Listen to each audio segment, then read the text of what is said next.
이 시간 함께 나누실 하나님 말씀은 스가랴서 9장 말씀입니다. 스가랴 9장 1절에서 17절까지 말씀입니다. 제가 가진 성경으로 구약성서 1320페이지에 있습니다. 구약성서 1320페이지 스가랴 9장 1절에서 17절까지 말씀입니다.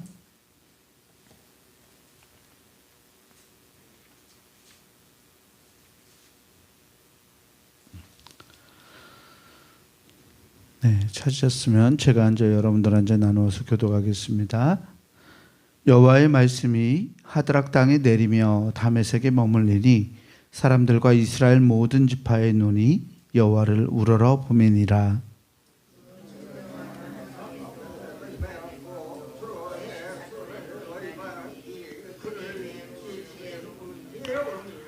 두루는 자기를 위하여 요새를 건축하며 은의 티끌같이 금을 거리에 진흙같이 쌓았도다.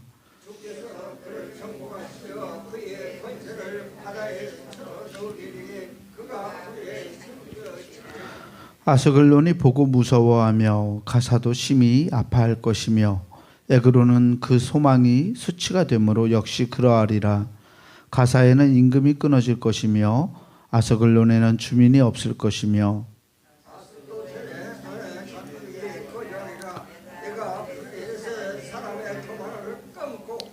그의 입에서 그의 피를 그의 이 사이에서 그 가증한 것을 제거하리니 그들도 남아서 우리 하나님께로 돌아와서 유다의 한 지도자같이 되겠고 에그로는 여부스 사람같이 되리라.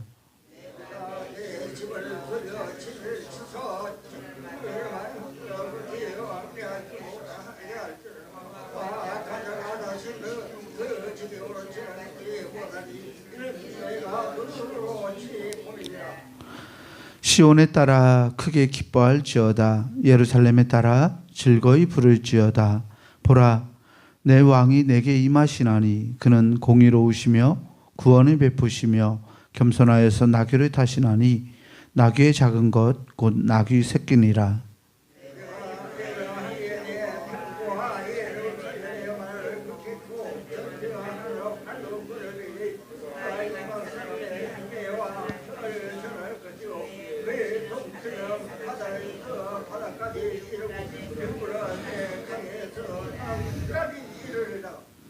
또 너로 말할진대 내 언약의 피로 말미암아 내가 내 갇힌 자들을 물 없는 구덩이에서 놓았나니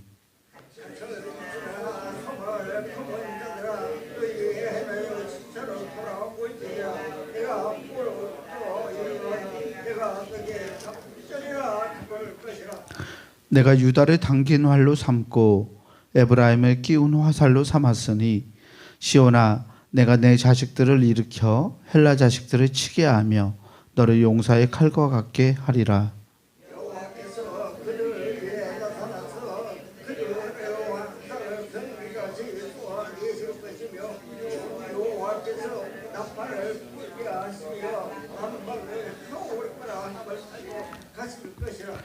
만군의 여호와께서 그들을 호위하시리니 그들이 원수를 삼키며 물맷돌을 밟을 것이며 그들이 피를 마시고 즐거이 부르기를 술 취한 것 같이 할 것인즉 피가 가득한 동이와도 같고 피 묻은 제단 모퉁이와도 같을 것이라.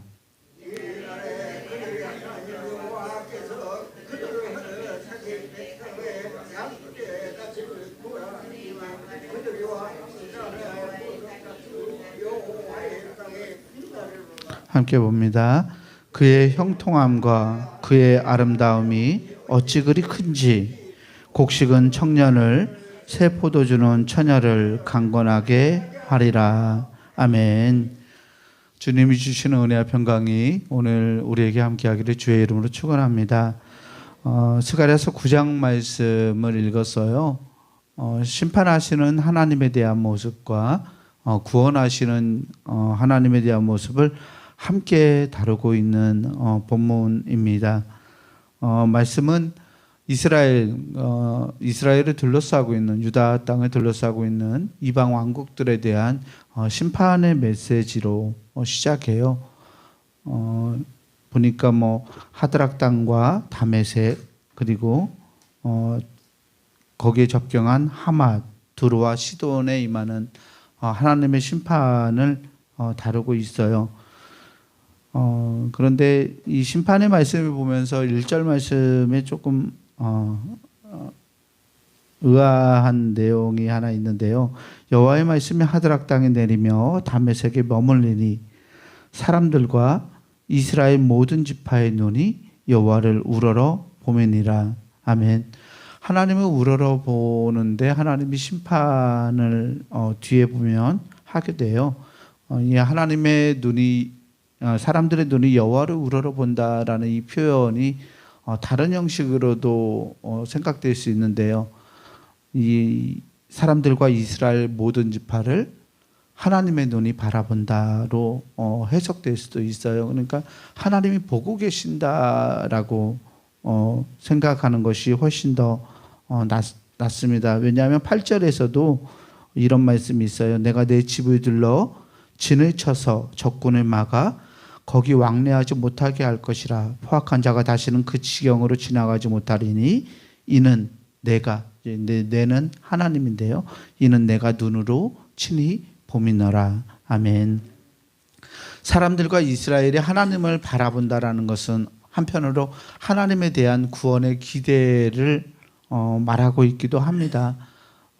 하나님의 한편으로 보고 또 사람들이 하나님을 바라보는, 사람들이 왜 하나님을 바라보았을까요? 이스라엘 모든 지파가 이 이방인들의 삶을 통해서, 그들과의 관계를 통해서 왜 하나님을 보아야 했을까요? 혹시 이방 민족들에 대한 어떤 탄압이나 박해나 어려운 상황 때문에 하나님의 은혜를 구한 것은 아닐까 하는 생각이 듭니다. 심판을 받는 민족들을 보면 조금 그럴 만한 사람들이죠. 두로와 시돈은 지혜롭다라고 이렇게 이야기하고 있는데, 이 두로와 시돈은 굉장히 세상적인 물정에 밝았던 도시들이에요. 상업 도시였고 세상 다른 나라들에게 정복되지 않고 이스라엘과 가까이 지냈지만 한편으로는 이스라엘 사람들을 모욕하기도 하고 이스라엘이 좀 망가졌으면 좋겠다라고 생각했었던 민족들이에요. 왜냐하면 이스라엘이 이 두로와 시돈보다 강력한 나라였기 때문에 그렇습니다. 두로와 시돈은 한편으로 이스라엘을 시기했었던 사람들인데 세상적인 이해관계, 물건을 매매하거나 부를 축적하는 데 굉장히 밝았던 민족이었어요. 그래서 은의 티끌처럼 금을 거리에 진흙같이 쌓았다라고 얘기하죠. 그런데 4절에 보면 주께서 그를 정복하시며 그의 권세를 바다에 쳐넣으시리니 그가 불에 삼켜질지라. 아멘. 이 예언처럼 실제로 이 두로와 시돈은 알렉산더 대왕에 의해서 정복되었고, 그래서 이 페르시아 또 페니키아 이쪽 지역에 의해서 정복되어서 이렇게 삼켜졌습니다. 5절부터는 블레셋에 대한 이야기를 하고 있는데요. 아스글론, 에그론, 가사, 블레셋의 도시들이에요. 그들이 보고 무서워합니다. 두로와 시돈이 망하는 것을 보고 무서워할 것이고, 임금이 끊어질 것이고, 주민이 없을 것이고, 잡족이 거주하리라. 혼혈민들이 생겨난다는 거죠. 다양한 민족들이 그 나라에, 그 도시에 들어오게 되어서 그 도시가 블레셋의 어떤 전통적인 모습을 잃어버리게 되는 상황을 보여줍니다. 하나님이 이렇게 심판하시면서 내가 블레셋 사람의 교만을 끊고라고 말씀하세요. 그래서 그의 입에서 피를, 가증한 것을, 우상을 제거하시겠다라고 말합니다. 한편으로 이 블레셋이 무너질 것 같은데, 이스라엘과 늘 안 좋은 관계였으니까 블레셋이 망가질 것 같은데, 7절 중반부에 보면 하나님이 그들에게서 그 가져간 것을 제거하신 후에 그들도 남아서 우리 하나님께로 돌아와서 유다의 한 지도자같이 되겠고 에그로는 여보수 사람같이 되리라라고 말씀하고 있어요.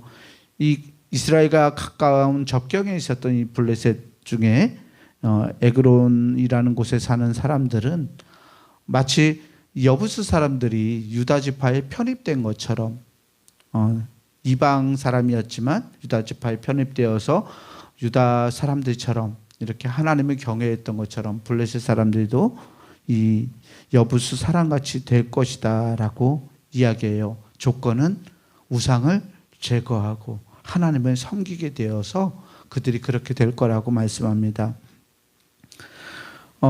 이렇게 9장 1절에서부터 8절까지 또 중간을 빼고 13절에서부터 17절까지 말씀을 보면 진노하시고 공의를 행하시는 심판하시는 하나님을 다루고 있습니다. 오늘날 이 심판하시는 하나님, 또 싸움하시는 하나님, 용사가 되시는 하나님, 강한 용사로 드러나는 이 하나님의 이미지는 오늘 우리들이 바라보는 우리에게 친숙한 하나님 아버지에 대한 이미지와는 조금 달라요. 여러분들 하나님이 싸움을 하신다는 것에 대해서 익숙하신가요? 우리들이 믿고 신앙하는 하나님의 모습은 사랑하시고 용서하시고 너그러우시고 구원을 베푸시는 하나님이시잖아요. 그런데 오늘 말씀 속에 등장하는 하나님은 굉장히 잔인한 모습을 보여주고 있어요. 후반부의 13절에서부터 17절 말씀을 보면 하나님이 그들의 화살을 번개같이 쏘아내실 것이고 나팔을 불게 하시고 남방 회오리 바람을 타고 가실 것이라고 말해요. 15절에서 원수를 삼키고 물맷돌을 밟고 그들이 피를 마시고 즐거이 부르기를 술 취한 것처럼 할 거라고 예언합니다.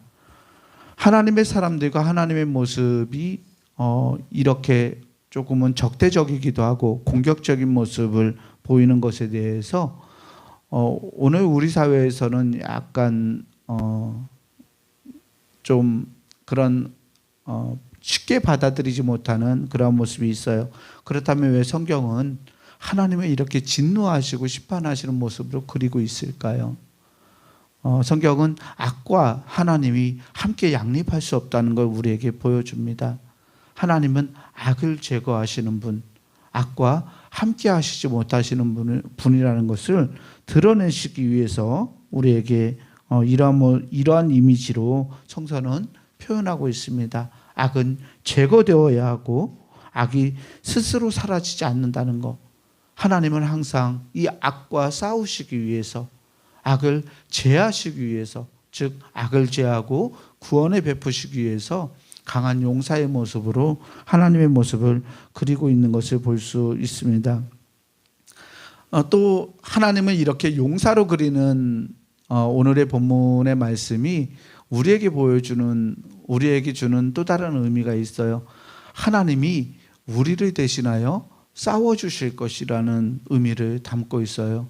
하나님의 공의로우신 모습, 하나님의 이 심판하시는 모습은 오늘을 살아가는 우리들이 호전적이거나 전쟁을 좋아하거나 아니면 내가 직접 내 손으로 복수를 하려 하거나 이러한 것들을 피하게 하기 위하신 하나님의 뜻이 담겨 있어요. 전쟁은 우리의 손이 아니라 하나님의 손에 달려있는 것임을 믿어야 할 줄 믿습니다.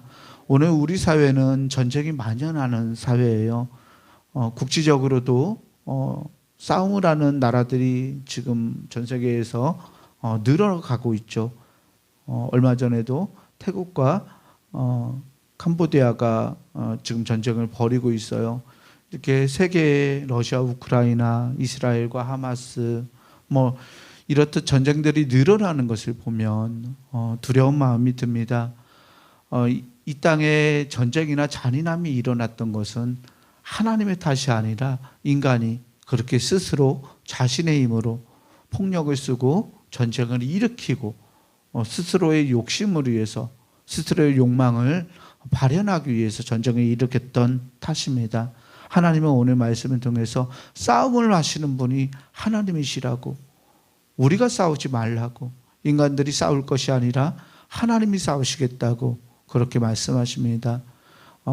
진정한 신앙은 하나님이 의를, 공의로움을 실현하실 것이라는 것을 확신하는 그러한 믿음에 있음을 우리가 굳게 기억해야 할 줄 믿습니다. 중간에 있는 우리가 잘 알고 있는 메시아의 모습은 이 강한 용사이신 여호와의 모습 그 가운데에 담겨 있는 구원의 모습입니다. 9절과 10절 말씀은 제가 다시 읽겠습니다.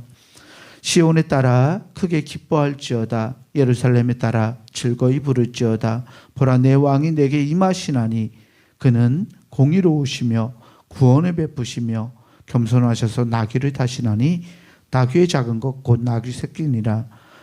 아멘. 이 말씀에 등장하는 이 모습을 우리는 예수 그리스도에 대한 예언으로 우리 크리스찬들은 이해합니다. 예수님은 공의로우신 분, 구원을 베푸시는 분입니다. 겸손하신 분이고 평화를 가져오시는 분이라고 말하고 있습니다. 10절에 에브라임의 병거도 예루살렘의 말도 전쟁하는 말도 끊으실 분이 그리스도라고 말씀하고 계시죠. 그가 이방 사람에게 화평을 전할 것이고 그리스도의 통치는 바다에서 바다로 땅끝까지 이를 것이고 그렇게 평화를 가져오는 분으로 그리스도를 그리고 있습니다. 예수 그리스도는 우리에게 구원을 베푸시고 구원자로 오시고 화해자로 오시는 분이심을 우리는 믿습니다. 우리가 그리스도의 사람들인 우리는 그리스도의 사람들입니다. 그리스도께서 평화를 가져오시는 분인 줄 확신하고 믿음으로 그리스도의 본을 따라가야 하는 우리가 되어야 할 줄 믿습니다. 전쟁도 또 병거도 예수 그리스도의 평화의 능력 앞에서 우리가 내려놓을 수 있는 우리 사람들, 우리 하나님의 사람들이 될 수 있기를 주의 이름으로 축복합니다. 한 가지 마지막으로 예수님이 나귀를 타셨다라고 말씀하고 있어요. 겸손하여서 나귀를 타셨다라고 하는 이 말을 나귀를 타서 겸손한 것이라고 생각하시면 안 돼요. 말이 아니라 나귀를 탔기 때문에 예수님이 겸손하다라는 것을 표현하는 말이라고 오해할 소지가 있습니다. 예수님이 나귀를 타셔서 겸손한 것이 아니라 겸손하셔서 나귀를 타신 거죠. 이게 다른 말인데요. 사람들은 예수 그리스도의 나귀를 타고 예루살렘에 입성하셨기 때문에 겸손하다고 생각합니다. 아니요. 예수님은 당신의 주권을 하나님께 모두 내어 맡겼기 때문에 겸손하신 분이신 줄 믿습니다.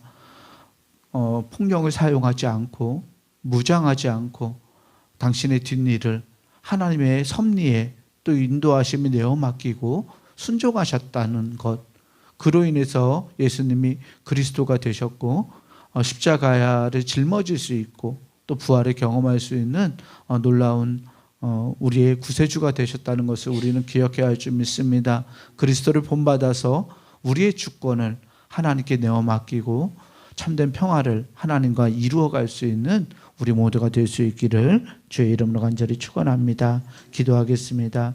사랑과 은혜의 주님 감사합니다. 하나님, 전쟁이 만연하는 이 세상에서 우리가 하나님의 심판을 기억하고 하나님 앞에서 겸손하여지기를 소망합니다.